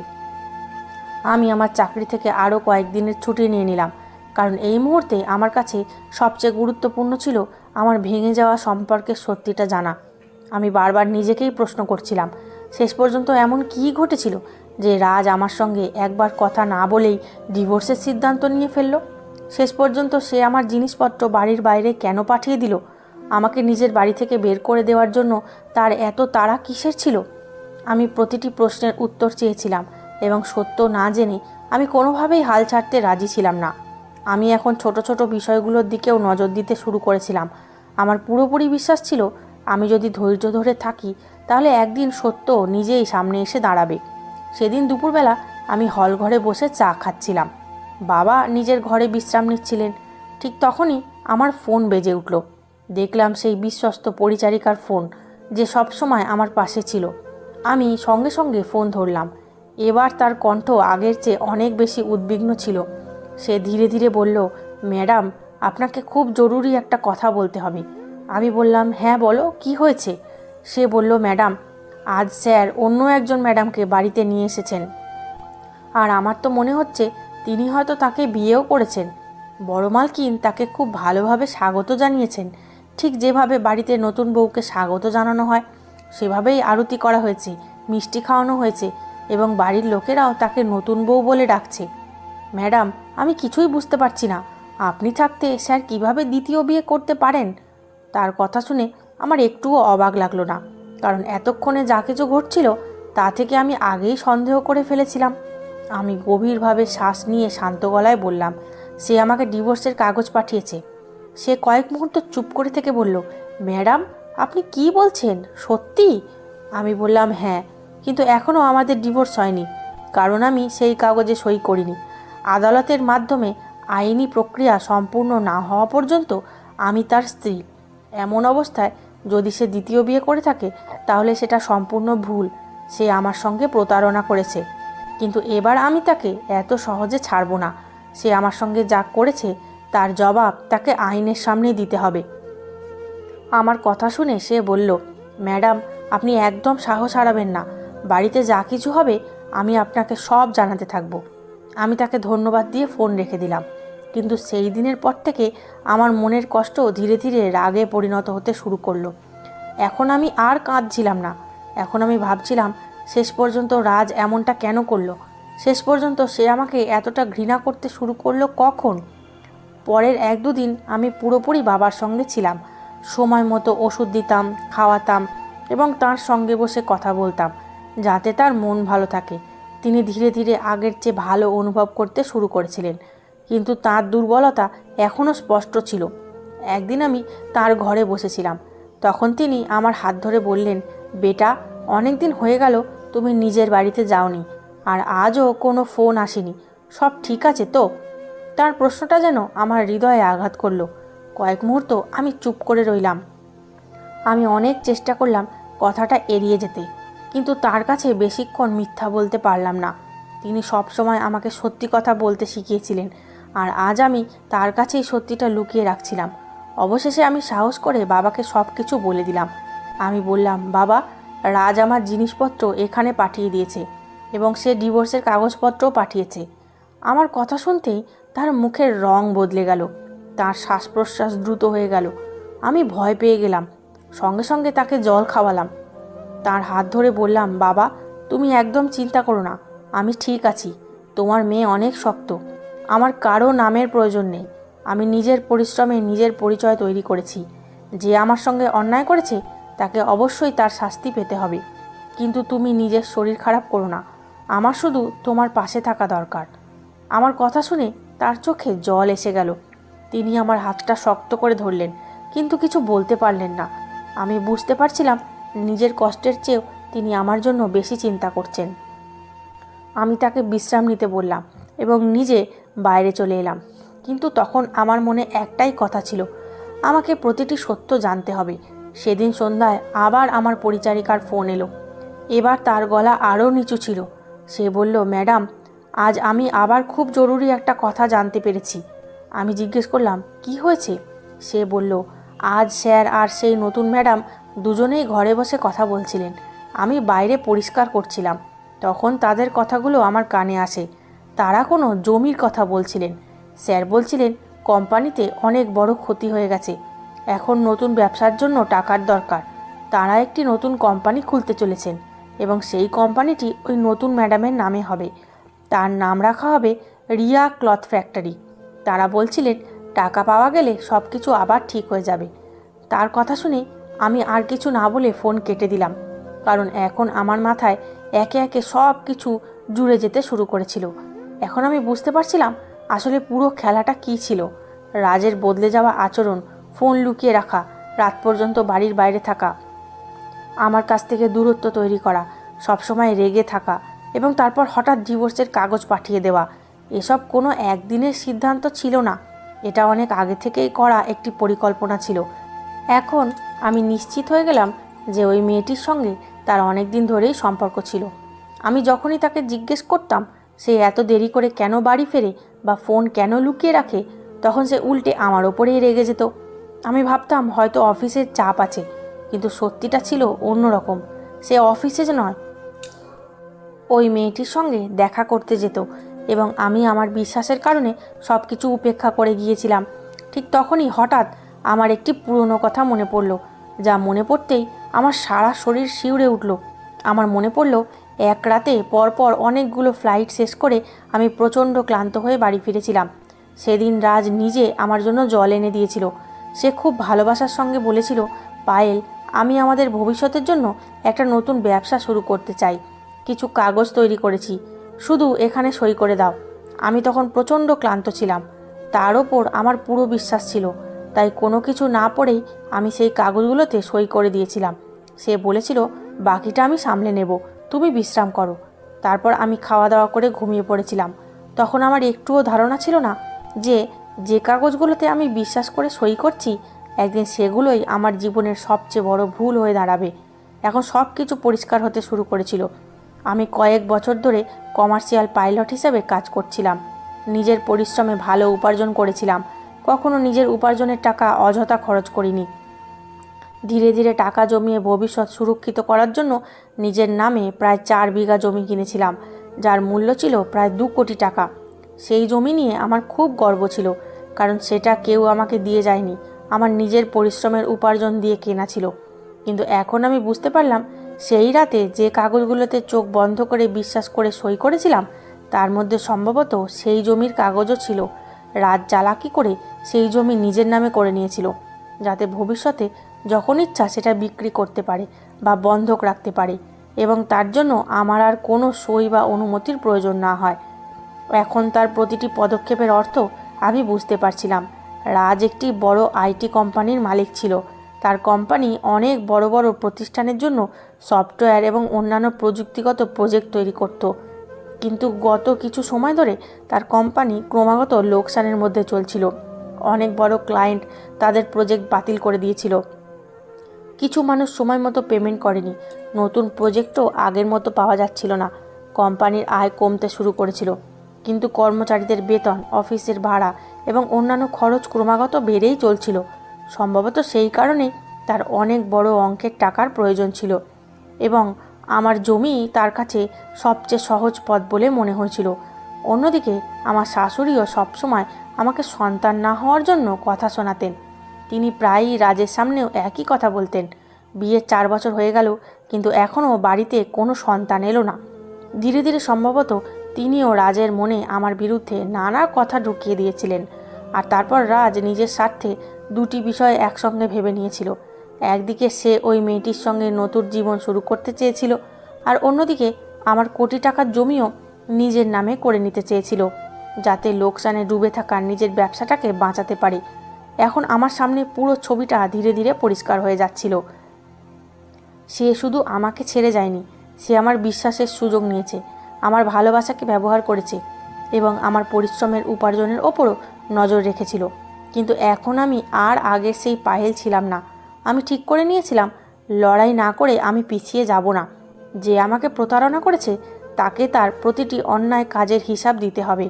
আর এখন আমার লড়াই শুধু আমার সম্পর্কের জন্য নয়, আমার পরিশ্রম, আমার পরিচয় এবং আমার আত্মসম্মানের জন্যও। সেদিনই আমি আমাদের পারিবারিক আইনজীবী সঞ্জয়ের সঙ্গে দেখা করার সিদ্ধান্ত নিলাম এবং এক মুহূর্ত সময় নষ্ট না করে তার অফিসে পৌঁছে গেলাম। তিনি আমাকে বসতে বললেন, কিন্তু আমার অবস্থা দেখেই তিনি বুঝতে পেরেছিলেন যে আমি খুব বড় একটা ধাক্কার মধ্যে দিয়ে যাচ্ছি। তিনি আমাকে জিজ্ঞেস করতেই শেষ পর্যন্ত কি হয়েছে, আমি আর নিজের চোখের জল ধরে রাখতে পারলাম না এবং শুরু থেকে শেষ পর্যন্ত তাকে সব কিছু বলে দিলাম। আমি তাকে বললাম, রাজ অনেক ভেবেচিন্তে এবং পুরো পরিকল্পনা করেই আমার সঙ্গে এসব করেছে। প্রথমে সে ভালোবাসা এবং বিশ্বাসের সুযোগ নিয়ে আমার কাছ থেকে কিছু কাগজে সই করিয়ে নিয়েছিল। তখন সে বলেছিল এগুলো শুধু ব্যবসার সঙ্গে সম্পর্কিত কিছু জরুরি কাগজ এবং আমার তার ওপর পুরো বিশ্বাস ছিল। তাই আমি না পড়েই সেগুলোতে সই করে দিয়েছিলাম। কিন্তু পরে জানতে পারলাম সেই কাগজগুলো ব্যবহার করেই সে আমার সম্পত্তি নিজের নামে করে নেওয়ার চেষ্টা করেছে, কারণ তার ব্যবসায় ক্রমাগত লোকসান হচ্ছিল এবং তার প্রচুর টাকার প্রয়োজন ছিল। নিজের লোভ পূরণ করার জন্য সে আমাদের 4 বছরের পুরনো সম্পর্কেরও কোনো মূল্য দেয়নি। আমি তাকে আরও বললাম, আমাদের বিয়ের 4 বছর হয়ে গিয়েছিল, কিন্তু আমাদের কোনো সন্তান ছিল না এবং এই সময়ের মধ্যেই তার অন্য একটি মেয়ের সঙ্গে সম্পর্ক তৈরি হয়েছিল। সেই মেয়েটিও তার প্রতিটি অন্যায় কাজে তাকে পুরোপুরি সাহায্য করছিল। দুজন মিলে আমার বিরুদ্ধে পুরো ষড়যন্ত্র করেছিল, যাতে আমাকে সরিয়ে দিয়ে আমার সম্পত্তি এবং টাকার ওপর দখল নেওয়া যায়। আমি আরও বললাম, সে সময় আমার বাবা হাসপাতালে জীবন মৃত্যুর সঙ্গে লড়াই করছিল এবং আমি দিনরাত তাঁর চিন্তায় হাসপাতালে ছুটে বেড়াচ্ছিলাম। ঠিক সেই সময় রাজ আমার বাড়িতে আমার জিনিসপত্র এবং ডিভোর্সের কাগজ পাঠিয়ে দিয়েছিল, যাতে আমি মানসিকভাবে পুরোপুরি ভেঙে পড়ি এবং কিছু না বুঝেই তার প্রতিটি কথা মেনে নিই। কিন্তু সে জানতো না যে আমি এত সহজে হাল ছেড়ে দেওয়ার মানুষ নই। আমার কাছে থাকা প্রতিটি গুরুত্বপূর্ণ তথ্য তাকে জানালাম। আমাদের মধ্যে হওয়া কথোপকথনের মেসেজ, ব্যাংক সংক্রান্ত তথ্য এবং আমার কাছে থাকা সমস্ত কাগজপত্র তার সামনে রেখে দিলাম। আইনজীবী সঞ্জয় খুব মনোযোগ দিয়ে আমার প্রতিটি কথা শুনলেন। মাঝখানে তিনি আমাকে একবারও থামাননি। আমি আমার কথা শেষ করার পর তিনি কিছুক্ষণ নথিগুলো খুব ভালোভাবে দেখলেন। তারপর আমার দিকে তাকিয়ে বললেন, তুমি যে কথাগুলো বললে সেগুলো যদি সত্যি হয় এবং সেগুলো প্রমাণ করার মতো আমাদের কাছে প্রয়োজনীয় প্রমাণ থাকে, যেমন নথিপত্র, bank record, message, call record বা অন্যান্য সাক্ষ্য প্রমাণ, তাহলে আইনের মাধ্যমে এর জবাব দেওয়ার একাধিক পথ রয়েছে। প্রথমে আমরা রাজের পক্ষ থেকে পাঠানো ডিভোর্সের কাগজের আইনি জবাব তৈরি করব, যাতে আদালতের সামনে তোমার পক্ষটা অত্যন্ত শক্তভাবে তুলে ধরা যায়। এরপর যদি প্রমাণ হয় যে প্রতারণা, ভুল তথ্য বা জালিয়াতির মাধ্যমে তোমার সম্পত্তি নিজের নামে করে নেওয়ার চেষ্টা করা হয়েছে, তাহলে সেটাকেও আদালতে চ্যালেঞ্জ করা হবে। তিনি আরও বললেন, আমরা রাজ এবং ওই মেয়েটি দুজনকেই একটি বিস্তারিত লিগ্যাল নোটিশ পাঠাবো, যেখানে তাদের কাছে পুরো ঘটনার জবাব চাওয়া হবে। কথিত প্রতারণার সঙ্গে জড়িত সমস্ত পদক্ষেপ প্রত্যাহার করার দাবি জানানো হবে এবং এটাও স্পষ্টভাবে লেখা থাকবে যে নির্ধারিত সময়ের মধ্যে সন্তোষজনক জবাব না দিলে তাদের বিরুদ্ধে আইন অনুযায়ী উপযুক্ত দেওয়ানি ও ফৌজদারি ব্যবস্থা নেওয়া হবে। তিনি আমাকে বোঝালেন, যে কোনো মামলায় আদালত শুধু আবেগের ভিত্তিতে নয়, প্রমাণের ভিত্তিতেই সিদ্ধান্ত নেয়। তাই এখন সবচেয়ে গুরুত্বপূর্ণ কাজ হলো যত বেশি সম্ভব প্রমাণ সুরক্ষিত রাখা। কোনো মেসেজ, কল রেকর্ড, ইমেল, ব্যাংকের তথ্য বা অন্য কোনো নথি ভুল করেও যেন ডিলিট না করা হয়, কারণ ভবিষ্যতে এগুলোই সবচেয়ে শক্তিশালী ভিত্তি হয়ে উঠতে পারে। তিনি আরও বললেন, এখন থেকে রাজ বা তার পরিচিত কারো সঙ্গে না ভেবে কোনো কথাবার্তা বলবে না। কখনো কথা বলার প্রয়োজন হলে ভেবেচিন্তে এবং প্রয়োজনে আইনি পরামর্শ নিয়েই কথা বলবে। তার প্রতিটি কথা শুনতে শুনতে আমার মনের ভয় ধীরে ধীরে কমতে শুরু করলো, কারণ প্রথমবার আমার মনে হলো এই লড়াইয়ে আমি একেবারেই একা নই। আমার পাশে এমন একজন মানুষ দাঁড়িয়ে আছেন যিনি আইন সম্পর্কে সম্পূর্ণ জানেন এবং সত্যকে সঠিকভাবে আদালতের সামনে তুলে ধরতে জানেন। এতদিন পর্যন্ত আমি শুধু আমার কষ্ট আর প্রতারণার কথাই ভাবছিলাম, কিন্তু সেদিন প্রথমবার আমার উপলব্ধি হলো একজন মানুষ যদি সত্যের পাশে থাকে এবং সাহস না হারায়, তাহলে কঠিন থেকে কঠিন পরিস্থিতিরও মোকাবিলা করা সম্ভব। আমি চোখের জল মুছে আইনজীবী সঞ্জয়কে বললাম, আমি আর পিছিয়ে যাব না। যে আমার বিশ্বাস ভেঙেছে, যে আমার বাবার অসুস্থতারও সুযোগ নিয়েছে, যে আমার সম্পর্ক এবং আমার অনুভূতিগুলোকে শুধু নিজের স্বার্থে ব্যবহার করেছে, তাকে তার কাজের জবাব আইনের সামনে দিতেই হবে। তিনি আমার দিকে তাকিয়ে আমাকে আশ্বস্ত করলেন যে এখন থেকে প্রতিটি পদক্ষেপ আইনের সীমার মধ্যে থেকেই নেওয়া হবে এবং পুরো চেষ্টা করা হবে যাতে আমার অধিকারগুলো সুরক্ষিত থাকে এবং সত্যটা আদালতের সামনে সম্পূর্ণ শক্তভাবে তুলে ধরা যায়। তার কথা শুনে আমার মধ্যে আবার সাহস ফিরে এলো। প্রথমবার আমার মনে হলো আমার জীবন এখনও শেষ হয়ে যায়নি, বরং এখন আমার আসল লড়াই শুরু হতে চলেছে। আর এবার আমি ভয় পেয়ে পিছিয়ে যাব না, বরং নিজের সম্মান, নিজের অধিকার এবং সত্যের জন্য শেষ নিঃশ্বাস পর্যন্ত দৃঢ়ভাবে দাঁড়িয়ে থাকব। কিন্তু লিগ্যাল নোটিশ পাঠানোর আগে আমি একবার নিজে গিয়ে নিজের চোখে সব কিছু দেখা জরুরি মনে করলাম। আমি অন্য কারো কথার ওপর নির্ভর করতে চাইছিলাম না। আমি নিজেই জানতে চাইছিলাম আমার অনুপস্থিতিতে সেখানে কি কি বদলে গেছে এবং কিভাবে আমার জায়গাটা অন্য একজনকে দিয়ে দেওয়া হয়েছে। পরের দিন সকালে আমি ব্যাগ তুলে নিলাম, চোখে চশমা পরলাম যাতে রাস্তায় কেউ আমাকে সহজে চিনতে না পারে এবং সোজা রাজের বাড়ির দিকে রওনা দিলাম।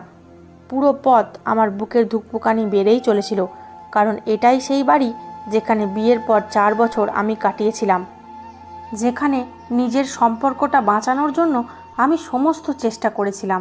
কিন্তু আজ সেই বাড়িতেই আমি একজন অপরিচিত মানুষের মতো যাচ্ছিলাম। কিছুক্ষণ পর আমি বাড়ির সামনে পৌঁছালাম। গভীরভাবে শ্বাস নিয়ে ডোরবেল বাজালাম।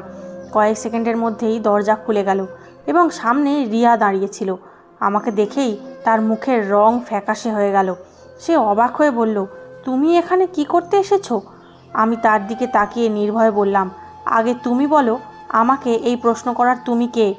এই কথা বলে তাকে সামান্য সরিয়ে আমি সোজা বাড়ির ভেতরে ঢুকে গেলাম। আমার গলার আওয়াজ শুনে রাজ এবং তার মাও বাইরে চলে এলো। আমাকে দেখে দুজনের মুখেই স্পষ্ট আতঙ্ক ফুটে উঠেছিল। রাজ রাগ করে বলল, তুমি এখানে কেন এসেছো? এখন এই বাড়ির সঙ্গে তোমার আর কোনো সম্পর্ক নেই। চুপচাপ এখান থেকে চলে যাও। আমি তার কথার কোনো উত্তর দিলাম না এবং পুরো হলঘরের দিকে তাকাতে লাগলাম। আমার চোখ গিয়ে থেমে গেল সেই জায়গায় যেখানে একসময় আমাদের বিয়ের একটি বড় ছবি টাঙানো থাকতো। সেই ছবিটি সেখান থেকে সরিয়ে দেওয়া হয়েছে এবং তার জায়গায় রাজ ও রিয়ার নতুন ছবি লাগানো হয়েছে। সোফার কভার বদলে গেছে, জানালার পর্দা বদলে গেছে, বাড়ির সমস্ত জিনিসও অন্যভাবে সাজানো হয়েছে। যেখানে একসময় আমার পছন্দের জিনিসগুলো থাকতো, এখন সেখানে রিয়ার জিনিসপত্র রাখা ছিল। আমার কাছে সেই মুহূর্তটা কোনো বড় ধাক্কার চেয়ে কম ছিল না, কিন্তু আমি নিজেকে সামলে নিলাম এবং চুপচাপ সামনে এগিয়ে গেলাম। তারপর আমি আমার পুরনো ঘরের দিকে গেলাম। ঘরের দরজা খোলার পর এক মুহূর্তের জন্য আমার বুকটা যেন থেমে গেল। আলমারিতে এখন রিয়ার পোশাক রাখা ছিল, ড্রেসিং টেবিলে তার মেকআপ সাজানো ছিল, বিছানার চাদরও বদলে গেছে। ঘরের মধ্যে আমার উপস্থিতি একটি চিহ্নও আর অবশিষ্ট ছিল না। মনে হচ্ছিল যেন আমি কোনোদিনও এই বাড়ির অংশই ছিলাম না। কয়েক মুহূর্তের জন্য আমার চোখে জল এসে গেল। কিন্তু আমি সেখানেই নিজের কান্না আটকে রাখলাম, কারণ আমি সেখানে কাঁদতে নয়, সত্যিটা দেখতে এসেছিলাম। আমি সঙ্গে সঙ্গে ফোন বের করে পুরো বাড়ির ভিডিও রেকর্ড করতে শুরু করলাম, যাতে নিজের চোখে যা দেখেছি তার প্রমাণ আমার কাছে থাকে। ঠিক তখনই রাজ দ্রুত পায়ে আমার কাছে এসে রাগ করে বলল, এসব কী নাটক করছো? তুমি কি চাও? এই ভিডিও করা বন্ধ করো এবং এখনই এখান থেকে বেরিয়ে যাও, নইলে আমি পুলিশ ডাকবো। আমি তার চোখের দিকে তাকিয়ে বললাম, পুলিশ অবশ্যই আসবে, কিন্তু তোমার ডাকে নয়, আমার ডাকে। আর যখন আসবে তখন তোমাকেই জবাব দিতে দেখা যাবে। তুমি শুধু দেখতে থাকো। এখন আমি আইনের মাধ্যমে এই পুরো ঘটনার জবাব দেব। আমার কথা শুনে তার মুখের রং বদলে গেল। ঠিক তখনই আমার শাশুড়িও সেখানে এসে রাগ করে বলল, তুমি আমাদের হুমকি দিচ্ছ? শেষ পর্যন্ত তুমি আমার ছেলের জন্য আজ পর্যন্ত করেছোটাই বা কী? সে যদি তোমাকে ডিভোর্স দিয়ে দ্বিতীয় বিয়ে করে থাকে, তাহলে এতে ভুলটা কোথায়? তুমি তো তাকে কখনো বাবা হওয়ার সুখই দিতে পারোনি। তার উপর সবসময় নিজের চাকরি নিয়েই ব্যস্ত থাকতে, বাড়ির বাইরে থাকতে। তুমি কখনো এই বাড়িটাকে নিজের বাড়ি বলে মনে করনি। 4 বছর ধরে আমরা তোমাকে সহ্য করেছি। এখন যখন আমাদের ছেলে নিজের জীবন শান্তিতে কাটাতে চায়, তখন তুমি আবার তার জীবনে ফিরে এসেছো। তার কথা শুনে আমার হৃদয় ভেঙে যাচ্ছিল, কিন্তু আমি নিজেকে দুর্বল হতে দিলাম না। তখন রাজও বলল, হ্যাঁ, শেষ পর্যন্ত তুমি আমার জন্য করেছোটাই বা কী? আমি এখন রিয়ার সঙ্গে নিজের জীবন কাটাতে চাই, তাই আমাদের বিরক্ত করা বন্ধ করো। আমি ধীরে ধীরে তার দিকে তাকিয়ে শান্ত কিন্তু দৃঢ় গলায় বললাম, মা, আজ আপনি বলছেন যে আমি এই বাড়ির জন্য কিছুই করিনি, কিন্তু সত্যি কি আপনার কিছু মনে নেই? যখন রাজের ব্যবসায় লোকসান হতো তখন টাকা কে দিত? কোম্পানি সামলানোর জন্য যখন টাকার প্রয়োজন হতো তখন নিজের বেতন থেকে সাহায্য কে করত? এই বাড়ির খরচে আমি সমানভাবে পাশে দাঁড়িয়েছি। এই বাড়িতে যে টাকা খরচ হয়েছে তাতে আমারও অংশ ছিল। আমি যদি চাকরি করতাম তাহলে সেই টাকা দিয়ে কি এই বাড়ির কোনো উপকার হয়নি? আপনার চিকিৎসার জন্য কি আমি টাকা দিইনি? আপনার কোনো প্রয়োজন কি আমি কখনো অস্বীকার করেছি? আপনার সেবা করতে কি কখনো অস্বীকার করেছি? আমি কি কখনো আপনাকে মা বলে সম্মান করিনি? আমি কি কখনো এই বাড়িটাকে নিজের বাড়ি বলে মনে করিনি? আমার কথা শুনে কয়েক মুহূর্তের জন্য সেখানে নিস্তব্ধতা নেমে এলো, কিন্তু কেউ কিছুই বলল না। তখন আমার চোখ দিয়ে জল গড়িয়ে পড়ছিল, কিন্তু আমার গলা এখনও দৃঢ় ছিল। আমি আরও বললাম, আপনাদের কাছ থেকে আমি কখনো এমনটা আশা করিনি। আমি ভেবেছিলাম পুরো পৃথিবী যদি আমার বিরুদ্ধে চলে যায় তবুও আপনি সত্যের পাশে থাকবেন, কিন্তু আজ আপনিও সেই মানুষটির পাশে দাঁড়িয়ে আছেন যে নিজের স্বার্থের জন্য সম্পর্ক পর্যন্ত বিক্রি করে দিয়েছে। আমি আবার রাজের দিকে তাকিয়ে বললাম, তুমি শুধু আমার সঙ্গে প্রতারণা করনি, তুমি আমার বিশ্বাস, আমার সম্মান এবং আমাদের সম্পর্কের সঙ্গেও প্রতারণা করেছো। আর এখন তোমাকে তোমার প্রতিটি কাজের জবাব আইনের সামনে দিতে হবে। আমি আর পিছিয়ে যাব না। এই কথা বলে আমি ফোনটা ব্যাগে রেখে কারোর দিকে না তাকিয়ে সেখান থেকে বেরিয়ে এলাম। পুরো পথে আমার চোখ দিয়ে জল পড়তে থাকলো, কিন্তু এখন সেই চোখের জলে দুর্বলতা ছিল না, ছিল নিজের অধিকারের জন্য লড়াই করার সাহস। আমি সোজা বাড়িতে ফিরে এলাম। এদিকে সন্ধ্যা হওয়ার মধ্যেই আমাদের পারিবারিক আইনজীবী সঞ্জয়ের তৈরি করা বিস্তারিত লিগ্যাল নোটিশ রাজ এবং রিয়া দুজনের ঠিকানায় পৌঁছে গিয়েছিল। সেখানে পুরো ঘটনার বিষয়ে তাদের জবাব চাওয়া হয়েছিল এবং স্পষ্টভাবে লেখা ছিল, নির্ধারিত সময়ের মধ্যে উপযুক্ত উত্তর না দিলে আইন অনুযায়ী পরবর্তী দেওয়ানি ও ফৌজদারি কার্যক্রম শুরু করা হবে। রাজ যখন সেই নোটিশ পড়ল তখন প্রথমবার তার মুখ থেকে অহংকারের ছাপ মুছে গেল, কারণ সে বুঝতে পেরেছিল যাকে সে দুর্বল ভেবে প্রতারণা করেছিল সেই মেয়েটি এখন সত্য এবং আইনের সঙ্গে তার সামনে দৃঢ়ভাবে দাঁড়িয়ে আছে। রাজের হাতে লিগ্যাল নোটিশ পৌঁছাতেই তার মুখ একেবারে ফ্যাকাশে হয়ে গেল। সে একটুও আশা করেনি যে আমি এত দ্রুত তার বিরুদ্ধে এত বড় পদক্ষেপ নেব। সে সবসময় ভাবত আমি ভয় পেয়ে যাব, কাঁদব এবং চুপচাপ সব কিছু সহ্য করে নেব, কিন্তু এবার একেবারেই তা হলো না।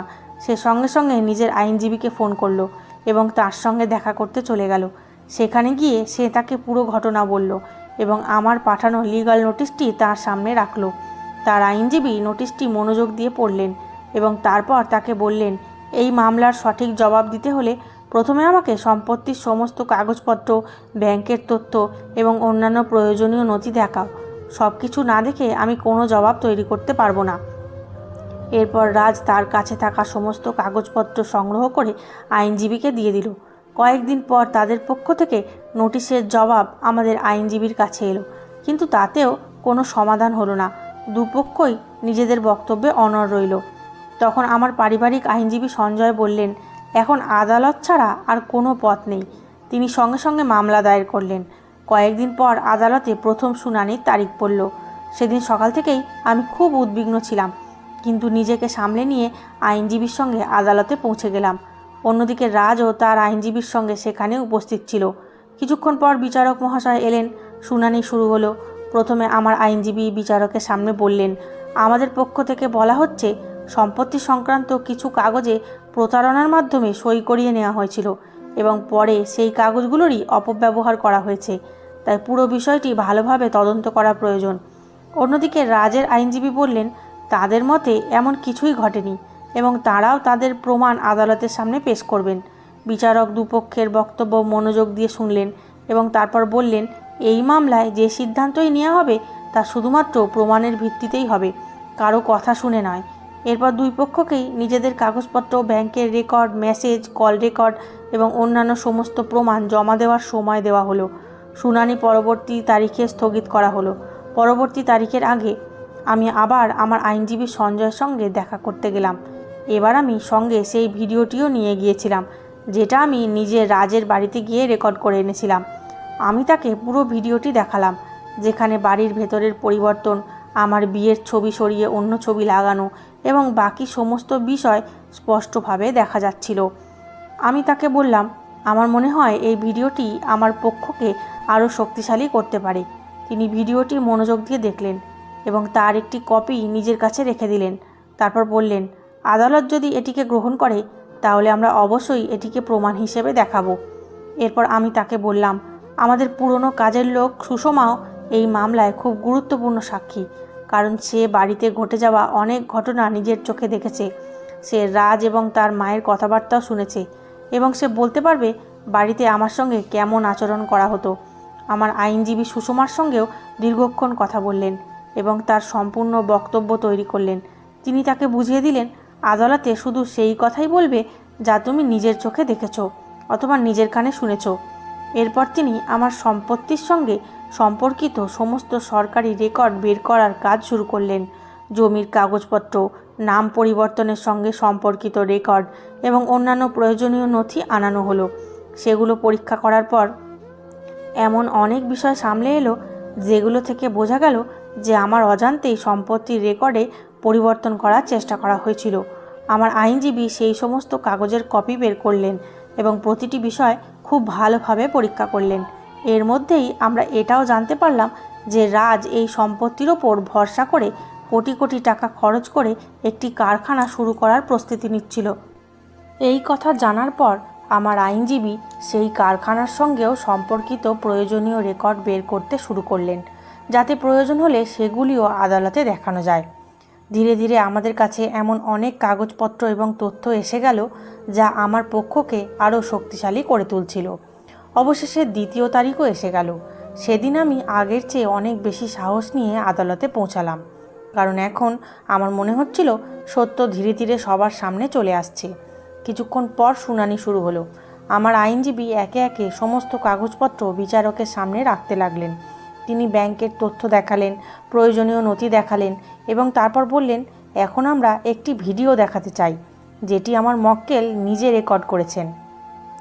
বিচারকের অনুমতি পাওয়ার পর আদালতে সেই ভিডিওটি চালানো হলো। পুরো আদালত কক্ষ নীরবে স্ক্রিনের দিকে তাকিয়েছিল। ভিডিওতে স্পষ্ট দেখা যাচ্ছিল আমি চলে যাওয়ার পর বাড়িতে কি পরিবর্তন করা হয়েছিল। আমার বিয়ের ছবি সরিয়ে অন্য ছবি লাগানো হয়েছিল। আমার ঘরে আমার কোনো জিনিসপত্র ছিল না এবং সর্বত্র রিয়ার জিনিসপত্র রাখা ছিল। ভিডিও শেষ হওয়ার পর আমার আইনজীবী বললেন, এই ভিডিও শুধু বাড়ির অবস্থা দেখাচ্ছে না, এটি এটাও প্রমাণ করে যে কিভাবে আমার মক্কেলকে সম্পূর্ণভাবে তার জায়গা থেকে সরিয়ে দেওয়ার চেষ্টা করা হয়েছে। এরপর সুষমাকে সাক্ষ্য দেওয়ার জন্য ডাকা হলো। সে বিচারকের সামনে হাত জোর করে সত্য কথা বলার প্রতিশ্রুতি দিল এবং তারপর একে একে সমস্ত কথা বলতে শুরু করলো। সে জানালো সে নিজের চোখে দেখেছে যে রাজ এবং রিয়া অনেক দিন ধরেই একে অপরের খুব কাছাকাছি ছিল। সে আরও জানালো অনেক সময় রাজ আমার সম্পর্কে খারাপ কথা বলতো এবং বাড়িতে আমার বিরুদ্ধে নানা কথা বলা হতো। সে শুধু সেই কথাগুলোই আদালতে বলল যেগুলো সে নিজে দেখেছিল। এরপর আমাকে সাক্ষ্য দেওয়ার জন্য ডাকা হলো। আমি ধীরে ধীরে সামনে এগিয়ে বিচারকের সামনে দাঁড়ালাম। আমার আইনজীবী আমাকে কয়েকটি প্রশ্ন করলেন এবং আমি প্রতিটি প্রশ্নের সত্যি সত্যি উত্তর দিলাম। তারপর আমি বিচারকের দিকে তাকিয়ে বললাম, আমার এবং রাজের এখনও আইনিভাবে বিবাহ বিচ্ছেদ হয়নি। সে নিজের দিক থেকে ডিভোর্সের কাগজে সই করে আমার কাছে পাঠিয়েছিল, কিন্তু আমি কখনও তাতে সই করিনি, কারণ আমি আগে সত্যিটা জানতে চেয়েছিলাম এবং না বুঝে কোনো সিদ্ধান্ত নিতে চাইনি। তাই এখনও আমাদের বিবাহ বিচ্ছেদ সম্পূর্ণ হয়নি। আমি আরও বললাম, যতক্ষণ পর্যন্ত বিবাহ বিচ্ছেদ সম্পূর্ণ না হয়েছে ততক্ষণ রাজের দ্বিতীয় বিয়ে করা আইন বিরুদ্ধ। আমার কথা শুনে পুরো আদালতে কয়েক মুহূর্তের জন্য নিস্তব্ধতা নেমে এলো। রাজের মুখ ফ্যাকাশে হয়ে গিয়েছিল এবং সে বারবার নিজের আইনজীবীর দিকে তাকাতে লাগলো। বিচারক আমার পুরো কথা মনোযোগ দিয়ে শুনলেন। তারপর তিনি আমার আইনজীবীকে কয়েকটি প্রশ্ন করলেন এবং রাজের আইনজীবীর কাছ থেকেও জবাব চাইলেন। এরপর তিনি বললেন, এখনও পর্যন্ত আদালতের সামনে যে কাগজপত্র এবং বক্তব্য এসেছে সেগুলো ভালোভাবে পরীক্ষা করা হবে এবং উভয় পক্ষকেই আরও সুযোগ দেওয়া হবে। যদি তাদের কাছে আরও কোনো প্রমাণ থাকে তাহলে পরবর্তী তারিখে তা পেশ করতে পারবে। এই কথা বলে সেদিনের শুনানি শেষ হয়ে গেল। কিন্তু আদালত থেকে বেরিয়ে আসার সময় প্রথমবার আমার মনে হলো আমার কথা সত্যিই শোনা হয়েছে। আর তখন আমার বিশ্বাস আরও দৃঢ় হয়ে গেল যে যত দেরি হোক না কেন একদিন সত্যেরই জয় হবে এবং যে আমার বিশ্বাসের সঙ্গে প্রতারণা করেছে তাকে তার প্রতিটি ভুল কাজের জবাব আইনের সামনে দিতেই হবে। কিছু সময় পর অবশেষে সেই দিনটিও এসে গেল, যার জন্য আমরা সবাই অধীর আগ্রহে অপেক্ষা করছিলাম। আজ ছিল আদালতের তৃতীয় এবং শেষ তারিখ। আজই এই পুরো মামলার রায় হওয়ার কথা ছিল। আমি সকালে তাড়াতাড়ি তৈরি হয়ে আমার পারিবারিক আইনজীবী সঞ্জয়ের সঙ্গে আদালতে পৌঁছালাম। অন্যদিকে রাজ, রিয়া, তার মা এবং তাদের আইনজীবীও আগে থেকেই সেখানে উপস্থিত ছিল। তাদের তিনজনের মুখেই স্পষ্ট আতঙ্ক দেখা যাচ্ছিল। সম্ভবত তারাও বুঝে গিয়েছিল যে পরিস্থিতি এখন তাদের হাতের বাইরে চলে গেছে।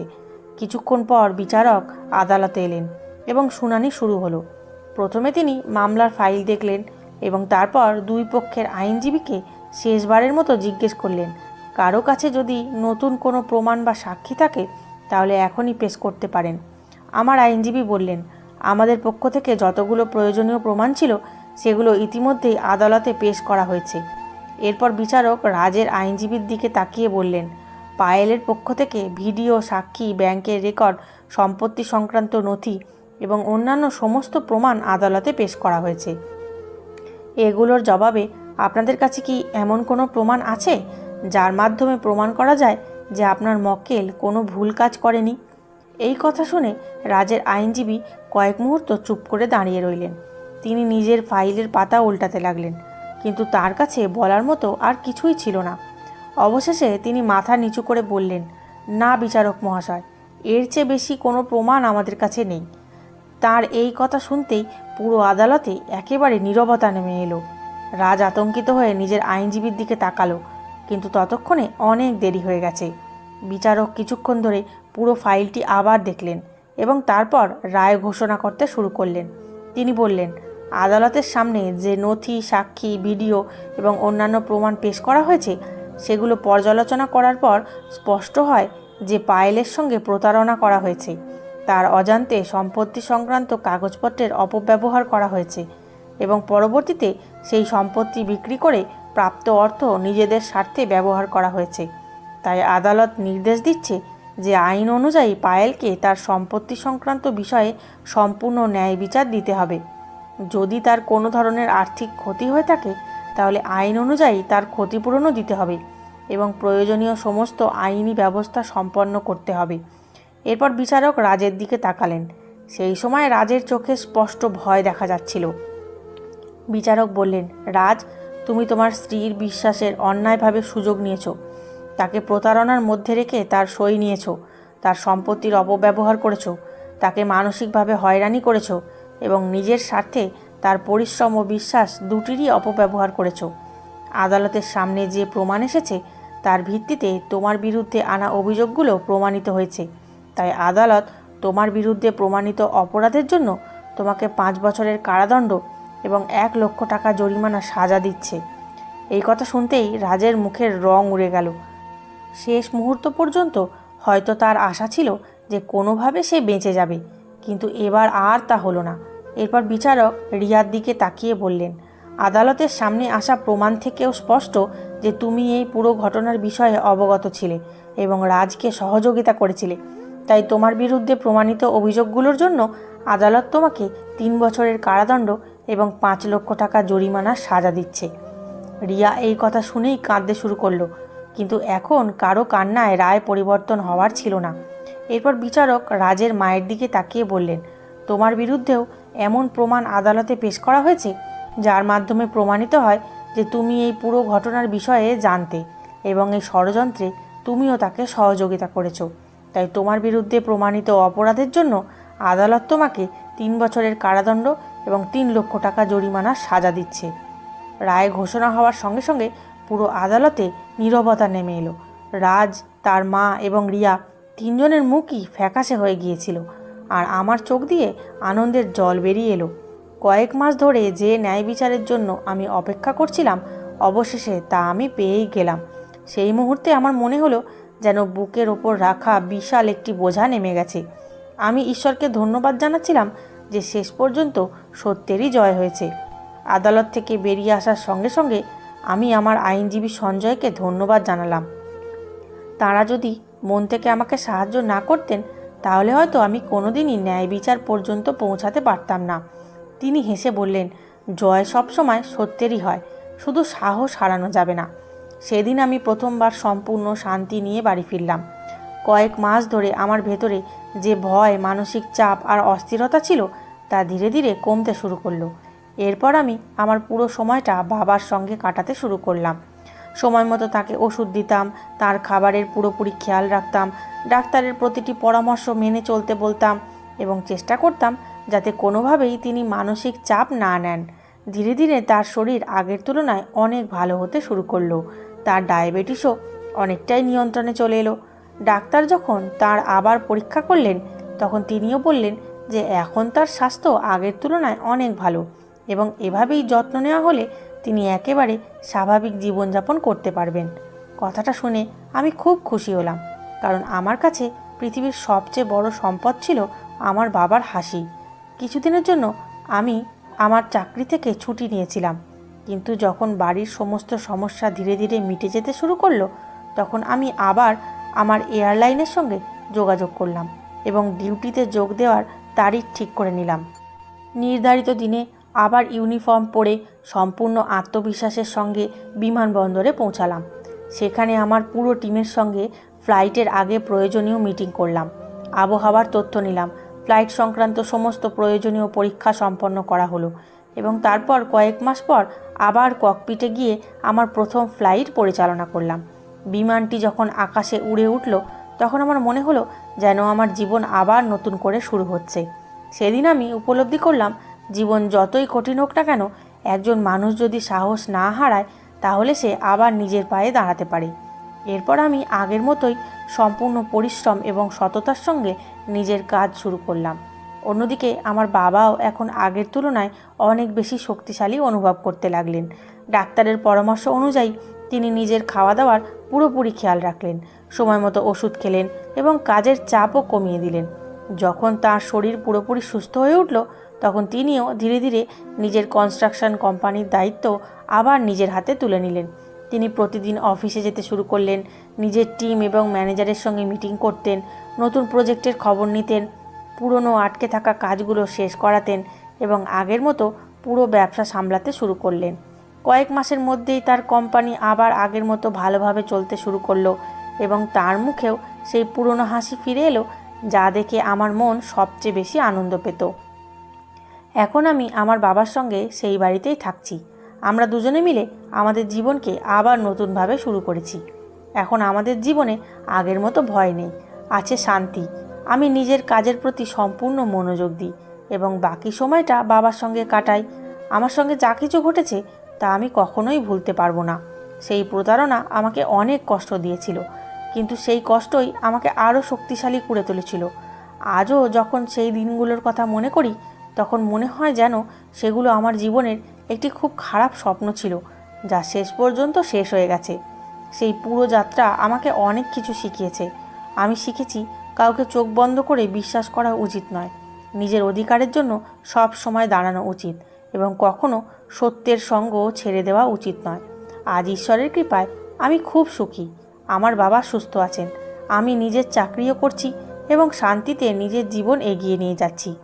এখন আমার সম্পূর্ণ বিশ্বাস, জীবন যতই কঠিন হোক না কেন, একজন মানুষ যদি সাহস এবং সত্যের সঙ্গ না ছাড়ে, তাহলে একদিন সে তার ন্যায় বিচার এবং তার সুখ দুটি অবশ্যই পায়। বন্ধুরা, মনে করুন এই গল্পের নায়িকার জায়গায় আপনি থাকতেন এবং নিজের জীবনসঙ্গীর কাছ থেকেই প্রতারিত হতেন। তাহলে কি আপনি চুপ করে থাকতেন, নাকি নিজের অধিকার এবং ন্যায় বিচারের জন্য আইনের সাহায্য নিয়ে লড়াই করতেন? আপনাদের মতামত অবশ্যই কমেন্টে জানাবেন। প্রতারণা, অন্যায় এবং অত্যাচারের সামনে চুপ করে থাকা কোনো সমাধান নয়। প্রত্যেক মানুষের নিজের অধিকার সম্পর্কে জানা উচিত এবং অন্যায়ের বিরুদ্ধে আইনি পথে যাওয়ার সাহস রাখা উচিত। মনে রাখবেন, সাহস, সত্য এবং আইনের সঙ্গে থাকলে দেরি হতে পারে, কিন্তু ন্যায় বিচার অবশ্যই পাওয়া যায়। আপনাদের যদি এমন অনুপ্রেরণাদায়ক এবং সমাজকে সচেতন করে তোলা গল্প ভালো লাগে, তাহলে একটি লাইক দেবেন এবং কমেন্ট করবেন। আমি আপনাদের সকলের কমেন্টের উত্তর দেব। ধন্যবাদ।